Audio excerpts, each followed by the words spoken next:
Mga residente sa mga bahaing barangay sa Calasiao, Pangasinan, naghahanda na sa posibleng pagbaha ngayong tag-ulan. Balitang tinutukan ni Jewel Fernandez.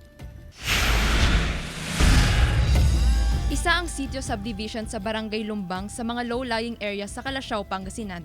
Ang residenteng si Nanay Delia, nakasuot na ng bota dahil maputik na umano sa daan dulot ng pag-ulan. Ang baha sa kanilang lugar tuwing tag-ulan umaabot pa raw hanggang dibdib. Yan talaga ang talagang taas ng tubig hanggang dito. Lahat ng mga gamit namin, inaakyat na namin. Si Nanay Valentina naman kapag may bagyo ay lagpas tao raw ang baha sa kanilang lugar. Balak na rin nilang ihanda ang kanilang bangka sakaling tumaas ang antas ng tubig sa ilog. Wala silang trabaho pag bumabaha. Nandiyan lang kami lahat. Kawawa naman yung mga bata pag wala silang hanap buhay.